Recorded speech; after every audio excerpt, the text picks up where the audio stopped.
Hello and welcome to Slooh's latest Clubhouse clip. I'm Eric Edelman, the producer here at Slooh, broadcasting to you live from Smoky Hollow Studios at Slooh HQ in Washington Depot, Connecticut. And we are currently having a live view here from the Canary Islands. And it looks a little interesting. There's a little bit of action happening at the bottom right corner of the screen there. And joining me tonight is going to be Slooh astronomer Bob Berman. And I was wondering, maybe as a first question to you, Bob, I wanted to ask, did we get the timing of the show wrong? Is it currently day in the Canary Islands right now? Like, what's happening? It looks like that, and it shows how sensitive our wide field equipment is. That's the moon in the sky, and a lot of people don't realize it, but the moon does produce a blue background sky. Just too faint for us usually to see it, but the Slooh cameras on this wide field view see it.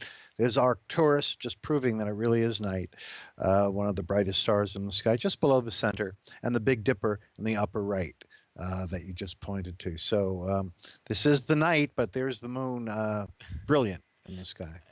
I just have to call back to all of our meteor shower shows that we've done in the years past where we use this all sky camera, and so if there's ever even a near full moon, you can see what sort of torture we have to go through to try and get those dim meteor streaks to see through the night sky. And so it's so great that we're upgrading that, and we have our low light equipment that's going to be able to in some way circumvent that is my hope. But yeah, I'll take your word for it that it's night right now, Bob. I might not be fully convinced. That's just too bright for me. I can't even deal with that. But yeah, we're gonna have an interesting night. It looks like the T1 telescope is working right now, so that's another strike for night. So it probably is.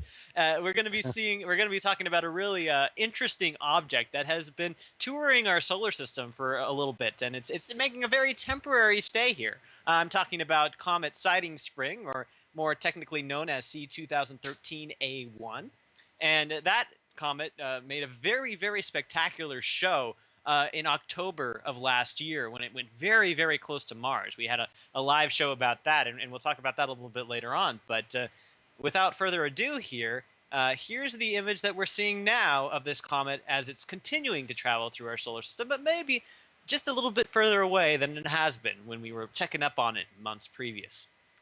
And so here's that live view right here. There it is. There it is. It's lovely. Still lovely.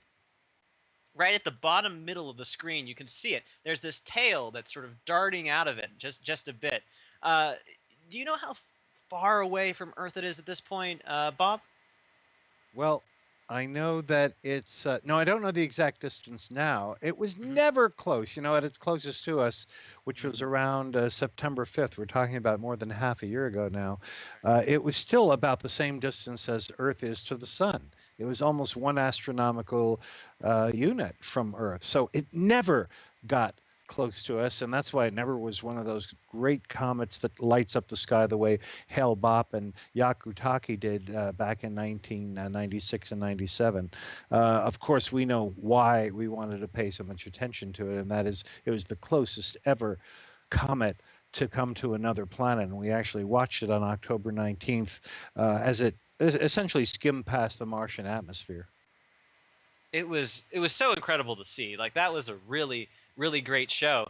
And I mean, this comet is continuing to move onwards and outwards through our solar system here. I think at this point it's about double the distance that it was when it was close to Mars in terms of its distance from Earth, but we're still able to see that really significant tail darting out from there, which is quite beautiful. And It, this comet really has a long way to go too. Like we were talking a little bit before the show here, like where in the world is it going? Is it going to be coming back? There's actually some like conflicting uh, answers to that as we're looking around for that. Could you speak a little towards Yeah, that little because the Gordian's comet knot, Bob? whipping around the sun now is was discovered in Lepus the bunny rabbit, the constellation just dangling below Orion. Now it's in Draco the dragon, a very far northerly constellation. So it's well placed for we who live in the northern hemisphere, and it's out all night long. And so this is one reason why it's really easy for our Slooh members to image it, to find it. And I love the fact that we can see this faint tail, even though we've got such bright moonlight. The moon's now a waxing gibbous moon, and that usually is when it starts seriously interfering. But look at that; it's really nicely seen. As to your issue about the orbit, when you look up its eccentricity, which tells us the shape of an orbit, we're used to seeing numbers that are less than one, because that means a stretched out ellipse. For example, Venus, the most circular of all orbits, has an eccentricity of 0.007. Eric, you can never forget it because it's 007.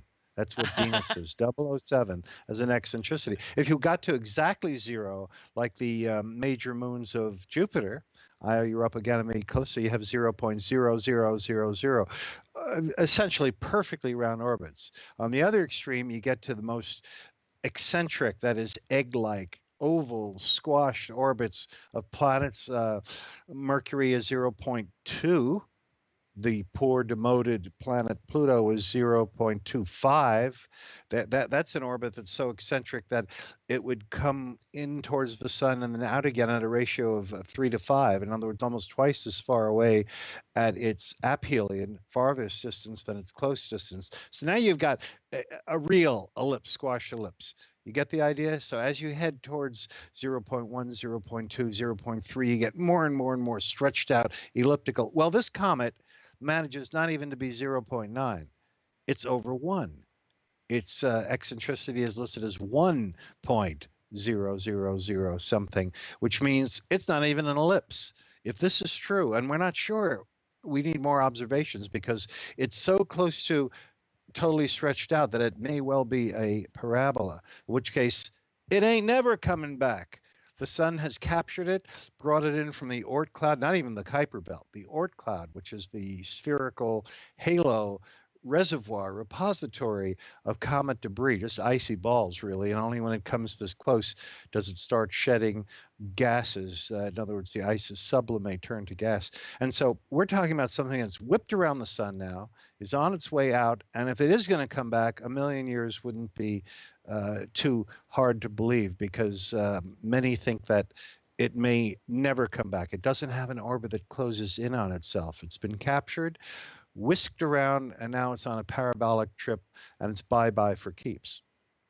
Wow. So either way, if it either goes in and doesn't come back out, or if it does come back in again in a million years, we're not going to really see it again after it leaves. Just our generation is not going to have a repeat of Comet sighting Spring after this. That's No, definitely not and going to that happen. and that's too bad for its discoverer Rob McNaught, a fellow that a lovely fellow whom I know, and we visited with him at Siding Spring. In fact, a couple of years ago, he's the nicest guy in the world and has discovered more comets than anyone in history. He found this one. And you know, you're talking about Comet Halley. You're talking about some of the great discoverers of history, Temple and Swift.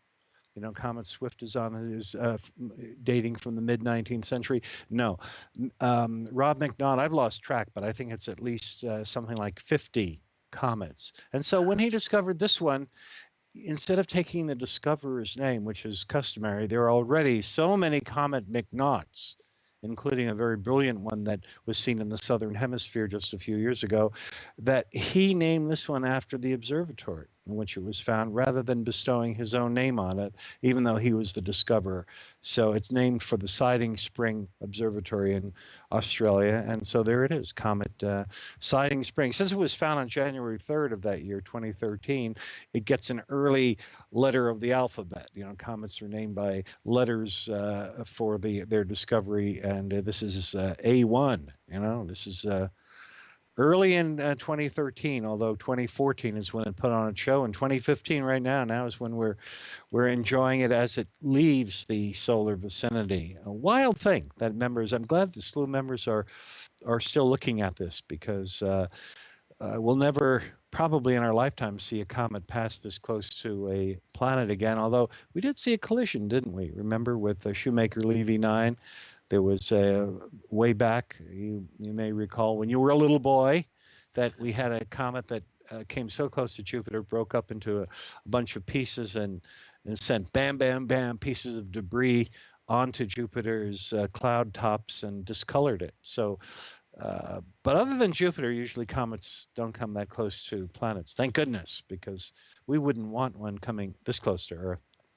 Oh yeah, and it was, but it was absolutely amazing to see it from Mars. And I have a really fascinating image that Hubble took of Siding Spring at the close approach. But there's something a little interesting about this image, and I wonder if you could comment on that potentially, Bob. That so here we have the Hubble image, we have Siding Spring, and then we have Mars sort of in the bottom right there, but Beautiful. it's not necessarily an image per se.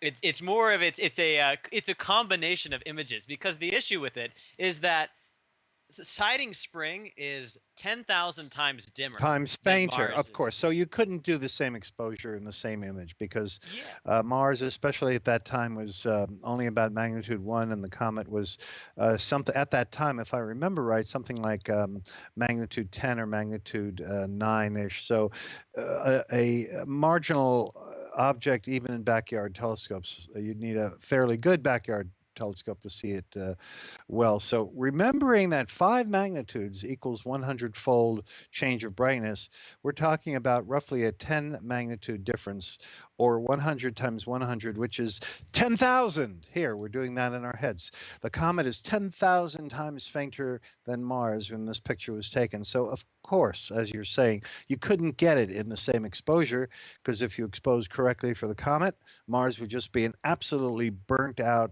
bright blob that would be blobby in the entire bottom part of the picture. So two separate exposures, one of to correctly take Mars. Polar cap looks awfully nice in that, by the way.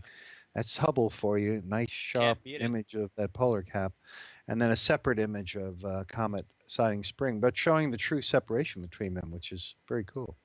Right. Yeah. And so it took the both of those exposures, just put them together, and have the number here. It's the at its closest approach where it is looking there. It's about a 20th of the apparent diameter as we see it of the moon. It's that close to Mars is how close Siding Spring is getting. It's so remarkable. And you were speaking a bit to that, just the brightness difference is so extreme that if you have both of them in the same image, that it's really it gets a bit ridiculous. And that was actually what happened in our October live show, October 2014, when when we were watching in real time this close approach is that our observing feed partners around the world were struggling their hardest to deal with this exposure discrepancy. And while it does look interesting, they were able to accomplish some incredible things. And this is actually, I have a video to show you of that Martin Lyons took. Martin Lyons in South Africa, one of our feed partners, who did an amazing job of dealing with this problem itself. And so here, that should be popping up right here. I'll get our faces out of the way as well. All right, so the bright object is Mars, of course, greatly overexposed. There's sighting spring. Oh, good, you've marked it off. There's sighting spring on the right. And as we watch it, we'll see a routine, of course, UFO mothership leaving Mars from the bottom, leaving a trail of the zircon propellant, which, at least in the aliens from the Mu Cephei system, tends to form a complete ring around the antimatter vacuum that propels the ship. You can see it in the bottom, the green alien ship leaving Mars, along with its zircon propellant ring. But let's focus for the moment. Let's not look at the alien ship. Let's look to the right and see Comet sighting spring as it zooms past Mars, taken by our feed partner. Boy, he did an absolute great job with that, isn't that? Hard not to look at the alien mothership, though, right? Isn't it? There's so much going on in this image, really, and I'm just astounded. Like, Mars is just so bright, so overexposed, but he still manages to get that faint motion and to pick out that comet during its close approach. And so I think that was a victory for the observers that night. Seeing that happen in real time was so incredible. And of Fantastic. course, I mean, again, a these 10,000 times fold difference in brightness between Mars and that comet. So our hats off to our feed partner there. And of course, I'm kidding about the alien mothership. That object leaving Mars is instead an enigmatic optical flare or some sort of artifact of the imaging process of trying to use the extreme thing. I don't know exactly how his optics created that particular bit of false image, but it did. Bob, I have to say, I've never seen somebody flip from conspiracy theorist to NASA scientist so quickly. That was well done. But yeah, if you Slooh members, you have an idea of how that sort of artifact would get into an image like that, let us know. Let's brainstorm about it. Let's figure it out. This is what we're a community here for. So all this problem solving. But yeah, there's more to see with sighting spring coming up as well. I just got a note from Observatory engineering community manager Paul Cox, who is mentioning that this sighting spring comet will be passing by galaxy NGC 5906 in just a couple days. This is an edge-on galaxy. It'll be a nice sight to see, as it's crossed by Mars. Now it's crossing by this object as well. And so we're going to be scheduling missions for that. And so Slooh members can join in on that. We won't be having a live show, but you can check that out as a citizen astronomer. That's an option for you. And there's lots of things to do with sighting spring. We also, of course, that show that happened in 2014 is going to be made available in the Clubhouse. We're going to be very soon making a new channel that has to do with comets, so that if you're interested in comets, you can look back on lots of different comet shows we've done in the past. We recently made an asteroid channel, and we thought, hey, we'd make a comet channel as well. And so this show from October will be included in that as well. So look forward to that. And of course, I cannot forget to mention that if you are really, really passionate about comets and there's something that you like to search for, there's something that you like to just go out and explore in the universe, we have our wonderful cometary group in the Clubhouse called CCAT. And so if you go to activities here in the Clubhouse, go to group activities, you can see lots of different featured groups, and one of these is the CATS Comet Monitoring Group. And so they collect imagery of different comets that are coming around. And so you can be a part of that community if comets are a big thing for you. But yeah, there's lots of comet fun to be had in the Clubhouse, and I hope you'll take part in that, and if comets are a big thing for you. This was really fun to sort of look back and have a retrospective on this comet. And also, it speaks a little bit towards a very interesting show that we'll be having in just a couple days. While we won't be looking back on sighting spring on April 30th, we'll be looking at uh, Mercury, which is also another very challenging object to image. And right now, I'm talking with feed partners and getting to the point where we're going to try and see image Mercury to the best of our ability, and to have a similar adventure that we had here, where how well are we going to get this image to come out? And so we hope you'll join us for our live show about the Messenger mission, which is ending around Mercury in just a couple days. That's going to be a lot of fun as well. And so, yeah, thank you so much for being around. Do you have any sort of last thoughts about sighting spring before it leaves our show and it leaves the solar system and goes wherever it's going? Well, very, very special. Just when you think you're not going to see anything new, here's a comet that rained bits of debris on our sister planet. Well, I guess Venus is more like generally called our sister planet, but our next planetary neighbor out from us, considering that its atmosphere is so thin, only 1% of ours, nobody was sure whether the debris from this comet, and tons of it wound up on Mars, could actually produce meteors and streaks and visible debris. But if you were on Mars at that time, you would have had quite a show. And we had a show here at Slooh. Man, was that something, watching that comet go past Mars. So it's great to see that our members are still watching it. Still has a tail heading out now in Draco, easily seen. And wow, those Slooh members are they're on the ball as they watch it go by, next to be seen, maybe a million years from now, and maybe never. Very exciting. Very well put. Yeah, this is one for the history books, and I'm so glad that you joined us for the show tonight. It's always fun to see you guys wandering around the clubhouse. And if you have any other thoughts about what you'd like us to cover next, you're welcome to let us know. Leave a comment on the live shows page, or send me a message. Either way. And we'd love to cover what you like to hear about, because this is a passion project that responds to the passions that you have about the universe. And so thank you again so much for joining us, and we hope to see you next time. This has been Bob and Eric for Slooh. Good night.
Hello and welcome to Slooh's latest Clubhouse clip. I'm Eric Edelman, the producer here at Slooh, broadcasting to you live from Smoky Hollow Studios at Slooh HQ in Washington Depot, Connecticut. And we are currently having a live view here from the Canary Islands.